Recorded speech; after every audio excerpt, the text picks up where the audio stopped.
करीब 20 साल की एक लड़की होती है जिसकी अचानक से तबीयत खराब हो जाती है। उसकी माता, उसके पिता ने उस लड़की को एक डॉक्टर के पास दिखाया। डॉक्टर ने दवा दी लेकिन आराम नहीं मिलता है।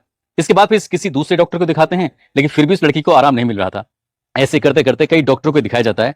20 साल की वो लड़की बहुत ज्यादा परेशान होने लगती है। तभी किसी ने उसे देखा और देखने के बाद कहा कि इसे या तो किसी मौलवी को दिखाओ या फिर किसी इसे तांत्रिक को दिखाओ, क्योंकि इस पर ऐसा लगता है जैसे कोई ऊपरी साया हो या तो किसी जिन्नात का साया है या कुछ और बात है। उस लड़की के माता पिता की कहीं जानकारी थी, उस लड़की को वहां दिखाया जाता है। जैसे उसे वहां दिखाया जाता है उन्होंने देखा और देखने के बाद कहा कि इस पर तो जिन्नात का साया है, एक काम करो इससे बदायूं में बड़ी सरकार को जाकर दिखाओ, वहां जाकर ये चादर चढ़ाएगी, इसके हाथों से जो भी कुछ देना दीवाना होगा वो करवा दीजिए, सब ठीक हो जाएगा। जैसे माता पिता ने ये बात सुनी उन्हें बड़ा अजीब लगता है, लेकिन बेटी को जब बार बार डॉक्टर को दिखा रहे थे वहां से आराम नहीं मिल रहा था, इसलिए उनके पास कोई रास्ता नहीं था। आखिरकार बड़ी सरकार के पास बेटी को लेके जाते हैं। मौलवी साहब भी साथ चले जाते हैं और वहां जाने के बाद जैसा बताया गया था ठीक वैसे ही करते हैं और लड़की को आराम हो जाता है। लड़की आराम होने के बाद जब घर आती है तो घर वाले भी खुश हो जाते हैं। अब जब जब उस लड़की को तकलीफ होती थी, परेशानी होती थी, जब जब उस पर जिन्नात का साया नजर आता था, तब तब उससे बड़ी सरकार की दीदार करा दिया करते थे। वो लड़की वो ठीक हो जाया करती थी। कब 1 साल गुजर जाता है पता ही नहीं चलता और इसी बीच में 1-2 नहीं 5 कत्ल हो जाते हैं। जब ये 5 कत्ल होते हैं तो इस 5 कत्ल की गूंज पूरे प्रदेश भर में फैल जाती है। जहां जहां तक अखबारों के माध्यम से और सोशल मीडिया के माध्यम से लोगों को पता चलता है, लोगों को यकीन नहीं हो रहा था। पुलिस को कई दिनों का वक्त जरूर लगता है, लेकिन घटनाक्रम का खुलासा हो जाता है। जब खुलासा होता है तब उस जिन्न को लगभग 10 साल तक कैद करके रखा जाता है। आज हम उस घटनाक्रम के ही बारे में जानने की कोशिश करते हैं कि आखिरकार पूरा मामला क्या था, क्यों वो जिन्नात आया करते थे और क्यों वो कत्ल हो जाते हैं। आदाब, नमस्कार, सत श्री अकाल। मैं उस्मान सैफी। 26 अगस्त साल 2016 की लगभग सुबह 6:30 बजे के आसपास का वक्त था। उत्तर प्रदेश के जिला बुलंदशहर का एक थाना लगता है नरोरा, और नरोरा थाना क्षेत्र में लोअर कैनाल गंगा, ये गंग नहर है। गंग नहर के किनारे जब कुछ लोग टहल रहे थे, सुबह सुबह का वक्त था, तो लोगों की नजर गंग नहर में पड़ जाती है। गंग नहर में एक कार है जो कुछ दिख रही थी, कुछ डूबी हुई थी। तभी लोगों ने आपस में एक दूसरे से कहना शुरू कर दिया, कहा कि देखो यहाँ पर एक कार है जो डूबी हुई है।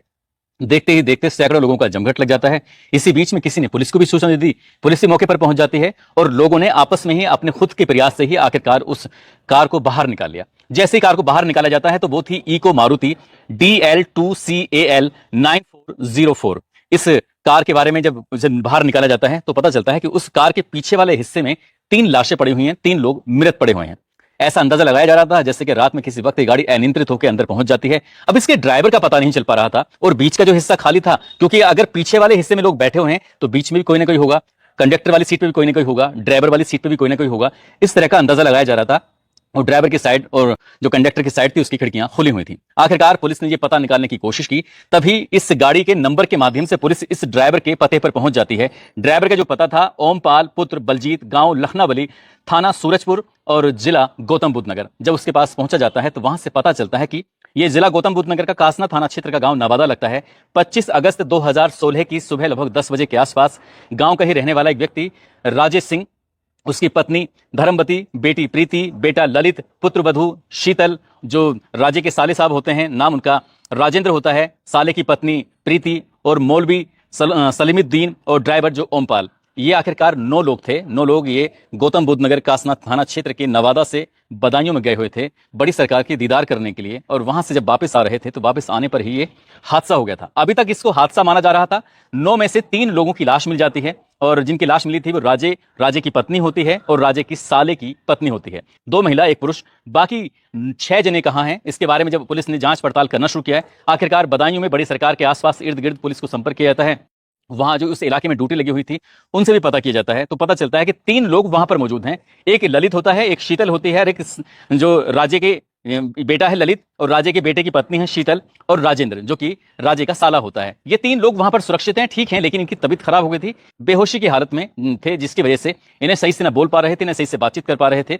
अब तक 9 लोगों में से 6 लोग तो मिल चुके हैं, लेकिन 3 गायब हैं। 3 में एक सलीमुद्दीन जो कि मौलवी का काम करता है, एक ड्राइवर ओमपाल और साथ ही एक बेटी जो उनकी होती है प्रीति, ये गायब हैं। पुलिस ने अब इन्हें ढूंढना जब शुरू किया है तो पुलिस का, आसपास के लोगों का, इनके परिवार वालों का सिर्फ एक ही शक था कि सलीमुद्दीन जो ये व्यक्ति है, तांत्रिक जो है, जो मौलवी है, दरअसल इसी ने ही कुछ न कुछ झोल किया होगा। बस इसके लिए धरना प्रदर्शन शुरू हो जाता है। थाने में FIR वगैरह के लिए तहरीर दे दी जाती है। पुलिस मामले की जांच पड़ताल कर रही थी और गांव वालों में बहुत ज्यादा गुस्सा पनप रहा था। इस बीच में ये 26 तारीख की सुबह को मिलते हैं, 27 तारीख, 26 तारीख, और लगातार दिन रात तलाश कर रहे थे बाकी लोगों की, आखिरकार कोई तो मिल जाए। आखिरकार जिस व्यक्ति पर शक सबसे ज्यादा किया जा रहा था, नाम जिसका सलीमुद्दीन होता है, जो कि रहने वाला होता है छोलस दादरी थाना क्षेत्र का, अब उसकी लाश मिल जाती है। 28 अगस्त 2016 की सुबह के आसपास थाना रामघाट क्षेत्र का गांव लगता है गोकुल, वहां पर लाश मिल जाती है। अब पुलिस के लिए और सस्पेंस बढ़ जाता है कि जिस व्यक्ति को हम तलाश कर रहे थे आखिरकार उसकी तो लाश मिल जाती है। आखिर ये क्या होता है क्या नहीं, पुलिस अब इन्हीं मामले की जांच पड़ताल में जुट जाती है। अब उनके पास एक व्यक्ति था जो ड्राइवर था, अब उसको भी ढूंढना शुरू कर देते हैं। गोताखोर की मदद से लगातार उसको भी ढूंढ रहे थे, जो बेटी थी उसको भी तलाश कर रहे थे, लेकिन कोई नहीं मिल पा रहा था। आखिरकार पुलिस करे तो क्या करे, यही एक बड़ा सवाल था कि जब ललित से, शीतल से और राजेंद्र से पूछा जाता है कि तुम बेहोश हो गए थे, क्या बात थी, उन्होंने कहा कि हमारी जो बहन यानी कि ललित की जो बहन थी, उसने प्रीति ने कुछ कोल्ड ड्रिंक दी थी और कोल्ड ड्रिंक देने के बाद सबके सब लोग बेहोश हो जाते हैं। इस बीच में उसने कहा भी कि डॉक्टर के पास चलते हैं। तभी प्रीति कहने लगती है कि आप सरकार पर जाकर चादर चढ़ा के आ जाओ, सब कुछ ठीक हो जाएगा। हम लोग चादर चढ़ाने के लिए पहुंच जाते हैं, लेकिन वहां पर बेहोश हो जाते हैं और हमें देखने के लिए पीछे पीछे मामा जी भी आ जाते हैं। मामा जी भी बेहोश हो जाते हैं, लेकिन गाड़ी कब गायब हो जाती है। आखिरकार जब सबके सब बेहोश थे तो यहां पर से लगभग 93 किलोमीटर दूर बदायूं से नरोरा ये कार कैसे पहुंच जाती है, यही एक सवाल था। इस सवाल का जवाब तलाश करने के लिए आसपास में जहां जहां रुके थे वहां वहां लोगों से जब पूछताछ करना शुरू किया है, तो पूछताछ करने के दौरान तो कुछ हाथ लगता नहीं है। तभी पुलिस को नंबर हाथ लगता है, एक नंबर जिस पर प्रीति अक्सर बातचीत क्या करती थी। जब प्रीति की मोबाइल की सीडीआर निकलवाई जाती है, उसकी लोकेशन निकलवाई जाती है, तो वो एक नंबर पर लगातार बात करती थी। दिन में लगभग 6 घंटे 7 घंटे, रात को जब उसे मौका मिलता था तब वो बातचीत करती थी। और जब उसके बारे में पता निकाला जाता है तो उसका नाम था मुगीश उर्फ सोनू पुत्र अयूब, जो कि उत्तर प्रदेश के मेरठ जिले का थाना किठौर लगता है। किठौर का एक गांव लगता है राधन इनायतपुर, वहां का रहने वाला होता है। उसके बारे में और जानकारी जुटाई जाती है तो उसने अपने गांव से यहाँ कासना का जो गांव लगता है नवादा, जो इस परिवार का राजेश सिंह का परिवार है, उसके घर से थोड़े से ही फासले पर एक बाइक मिस्त्री की दुकान थी, मैकेनिक की दुकान थी, जो मुगीश ही किया करता था। अब मुगीश के बारे में और थोड़ी जानकारी जुटाने की कोशिश कर रहे थे तो साल 2012 की बात है, जब ये लड़की प्रीति 16 साल की होती है, तब इन दोनों की आंखें चार हो जाती हैं। दोनों को एक दूसरे से प्यार हो जाता है, और प्यार भी तब होता है जब मुगीश ऑलरेडी शादीशुदा था, उसको 2 बच्चे होते हैं। लेकिन घर वालों को इस बात में कोई जानकारी नहीं थी, कोई इल्म नहीं था, और ऐसे करते करते वक्त बीत जाता है। लगभग इस घटना से 1 या 1.5 साल पहली बात है, जब प्रीति की शादी की बात चलने शुरू होती है और प्रीति को यह बात पता चल जाती है, तो प्रीति की तबीयत अचानक से खराब हो जाती है। इतनी ज्यादा तबीयत खराब होती है, डॉक्टर को दिखाते हैं तो डॉक्टर से तो कुछ राहत मिल नहीं पाती। आखिरकार तमाम प्रयास करने के बाद, कोशिश करने के बाद, उसे जो घर वालों का एक संपर्क में था सलीमुद्दीन, जो कि दादरी थाना क्षेत्र के छोलस गांव का रहने वाला होता है, उसने ही सलाह मशवरा दिया था, उसने ही रास्ता दिखाया था, क्यों ना आप बदायूं में बड़ी सरकार को दिखाएं, वहां लेकर जाओगे तो इस बेटी को कुछ आराम मिल जाएगा। कुछ इसी तरह की बात थी। और इस तरह की बात होने के बाद आखिरकार उस बेटी को आराम भी मिलने लगता है। उस बेटी के अगर बारे में हम बात करें तो उसने इंटर में यानी कि 12वीं की परीक्षा में 92% अंक हासिल किए थे, लेकिन वो प्यार के चक्कर में ऐसे पड़ जाती है कि पढ़ाई लिखाई से उसका मन पूरी तरह से मोह भंग हो जाता है और उस पर अजीब तरह की परेशानियां, अजीब तरह की दिक्कतें होनी शुरू हो जाती हैं। उस पर ऐसा लगता है जैसे भूतों का साया।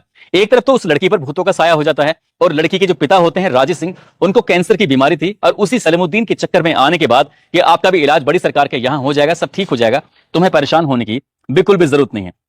पुलिस ने आखिरकार तमाम कोशिशें की, और कोशिश करने के बाद जो लड़की प्रीति थी और साथ ही जो मुगीश था, इन दोनों को पुलिस ने कई दिनों की कड़ी मशक्कत के बाद गिरफ्तार किया। और गिरफ्तार करने के बाद जब इनसे पूछताछ करना शुरू किया है तो उन्होंने चौंकाने वाली बात बतानी शुरू कर दी। उन्होंने कहा कि जब जब इस लड़की को कोई तकलीफ होती थी, दिक्कत होती थी, तब ये बड़ी सरकार के पास लेके जाया करते थे। उस वक्त 1 या 2 आदमी साथ होते थे। इसी बीच में मौका पाते ही वो लड़की अपने परिवार के सदस्यों को कुछ ना कुछ नशीला पदार्थ दे दिया करती थी, जिसकी वजह से वो बेहोश हो जाते थे, और वो अपने प्रेमी यानी कि मुगीश से जब चाहे तब मिलती थी, जितनी देर चाहे उतनी देर मिलती थी, और बिल्कुल ठीक रहती थी। और जब ये कुछ वक्त बीत जाया करता था तब फिर से सरकार के दीदार करने चले जाया करते थे, और इसी बीच में परिवार वालों को बेहोश कर दिया करती थी। और प्रीति अपने प्रेमी से मिलने के लिए पहुंच जाया करती थी, मुलाकात कर लिया करती थी। प्रेमी के पास भी मोबाइल होता था और प्रेमिका के पास भी मोबाइल होता था। ऐसे करते करते एक लंबा वक्त बीत जाता है, लेकिन एक तारीख आती है 25 अगस्त 2016 की, सुबह के 10 बजे के आसपास का वक्त है। ये पहले से तय हो जाता है कि बड़ी सरकार के दीदार के लिए जाना है, लेकिन इस बार की जो संख्या थी वो ज्यादा हो जाती है, और किसी ने इस बात की उम्मीद नहीं की थी। यानी कि प्रीति के पापा, प्रीति की माँ, भैया, भाभी, मामा, मामी, वो खुद होती है, मौलवी होता है और ड्राइवर होता है। कुल मिलाकर 9 लोग थे, और 9 के 9 लोग इको कार से पहुंच जाते हैं बड़ी सरकार के दीदार करने के लिए। दोपहर के लगभग 1 या 1:30 बजे के आसपास 26 अगस्त 2016 को पहुंच जाते हैं।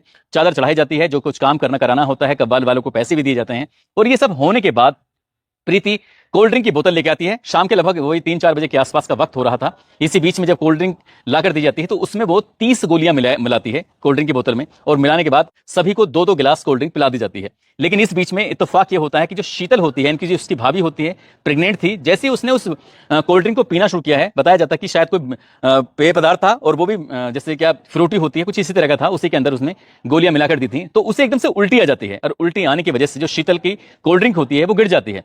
हालांकि वो 2 गिलास में से महज आधा गिलास या उससे थोड़ा बहुत ज्यादा पी पाती है, पूरा नहीं पी पाती। इसी बीच में जो उसका भाई होता है ललित, जब वो कोल्ड ड्रिंक पी रहा था, वो कोल्ड ड्रिंक पीने के दौरान ही इसी बीच में उसके हाथ से वो गिलास छूट जाता है, और जैसे ही गिलास छूटता है तो वो गिर जाती है, यानी कि वो भी पूरी अपने 2 गिलास नहीं पी पाता है। तो इसके जो भैया और भाभी होते हैं, उनको जब हल्का हल्का नशा होने लगता है तो प्रीति से बातचीत की जाती है। प्रीति कहती है, भैया भाभी आप एक काम करो, जाकर सरकार को चादर चढ़ा के आ जाओ, डॉक्टर के पास जाने की बिल्कुल जरूरत नहीं है, सब ठीक हो जाएगा। भैया भाभी वहां चले जाते हैं। जब काफी देर तक इंतजार करते रहते हैं तो मामा कहते हैं कि ठीक है, मैं उन्हें देख कर आता हूं। मामा भी चले जाते हैं, लेकिन वहां जब चादर चढ़ाने का नंबर आता है उनका, तो उससे पहले ही बैठकर वो आराम करने लगते हैं और वहां पर बेहोश हो जाते हैं। और कुछ इतना बेहोश होते हैं कि सुबह के 3 या 4 बजे के आसपास उनकी आंखें खुलती हैं। हालांकि लोकल पुलिस स्टेशन से भी संपर्क किया जाता है, पुलिस आती भी है, लेकिन पुलिस इस मामले को उतना गंभीरता से नहीं लेती जब ये बताया जाता है कि इस तरह की दिक्कतें परेशानी तो लोगों के साथ यहाँ पर होती ही रहती हैं। अब प्रीति ने अपने प्रेमी जो कि मुगीश होता है उसके साथ मिलकर उस गाड़ी को, जो इको कार होती है, इसको यहां से लेकर चल देते हैं। साथ में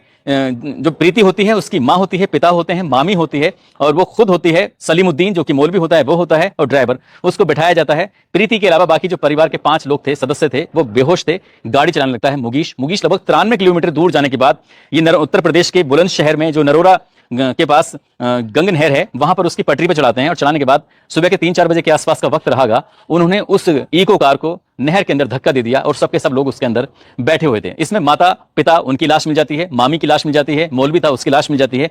इस घटना को 2016 की बात है और अब मैं जो सुना रहा हूं 2025 हो जाता है, लेकिन उस ड्राइवर की लाश आज तक नहीं मिल पाती। बाकी हालांकि पुलिस ने उन्हें गिरफ्तार किया, गिरफ्तार करने के बाद उनको जेल भेजा और जेल में ये लगभग 10 साल के आसपास तक रहते हैं। और जब इस मामले की चार्जशीट लगाई जाती है, मामला अदालत पहुंचता है और वकील जिरह करता है, तो परिवार वालों ने तो साफ साफ इनकार कर दिया था कि हम इस बेटी का साथ बिल्कुल भी नहीं देंगे, ये जिससे चाहे वो केस लड़ाए। फिर सरकारी वकील की व्यवस्था की जाती है। इसी बीच में कोई एक वकील आता है और वकील आने के बाद जिस तरीके से इस केस को लड़ा, पुलिस इतना इस मामले में उतनी बेहतरीन तरीके से शायद काम नहीं कर पाई थी। ऐसा बताया जाता है कि ये मामला टिक नहीं पाता और सेशन कोर्ट में ही ये जो आरोपी होते हैं शायद ये बाइज्जत बरी हो जाते हैं, लेकिन ये बाइज्जत बरी होने में इन्हें 10 साल के आसपास का समय लग जाता है। वो लड़की 10 साल सलाखों के बीच में रहती है। पहले रहती है वो जिला गौतम बुद्ध नगर की जेल के अंदर, वहां से उसको बुलंदशहर की जेल में शिफ्ट कर दिया जाता है। और जो मुगीस होता है उसको गौतम बुद्ध नगर की जेल से डासना गाजियाबाद की जेल में शिफ्ट कर दिया जाता है और वो अपने घर परिवार में बच्चों के साथ रहता है। लेकिन वो लड़की प्रीति कहाँ है कहाँ नहीं है, परिवार वालों ने उससे पूरी तरह से रास्ता कायम नहीं रखा, खत्म कर दिया उससे। वो अपने अलग है, अलग जिंदगी कहाँ जी रही है कहाँ नहीं जी रही है। लेकिन इस घटना ने वाकई लोगों को परेशान करने पर मजबूर कर दिया, सोचने पर मजबूर कर दिया कि आखिरकार एक बेटी की वजह से 1-2 नहीं बल्कि 5 परिवार पूरी तरह से बर्बाद हो जाते हैं। खुद प्रीति का परिवार जिसमें माता पिता मारे जाते हैं और जो भैया और भाभी होते हैं उनके दिमाग से ये ट्रॉमा कभी नहीं निकल पाएगा, क्योंकि उनके माता पिता मारे जाते हैं और बहन का रास्ता बिल्कुल अलग हो जाता है। मामा इसलिए परेशान क्योंकि मामी मारी जाती है, ड्राइवर की लाश कभी मिल ही नहीं पाती और सलीमुद्दीन उसकी भी लाश मिल जाती है। साथ मुगेश जो होता है वो शादीशुदा होता है, 2 बच्चों का बाप होता है। इस बीच में वो सलाखों के पीछे रहता है। उसकी पत्नी उसके बच्चों की परवरिश कैसे हुई होगी ये भी अंदाजा लगाया जा सकता है। लड़की के बारे में मैंने आपको बताया कि वो कहाँ है कहाँ नहीं, उसके बारे में कोई जानकारी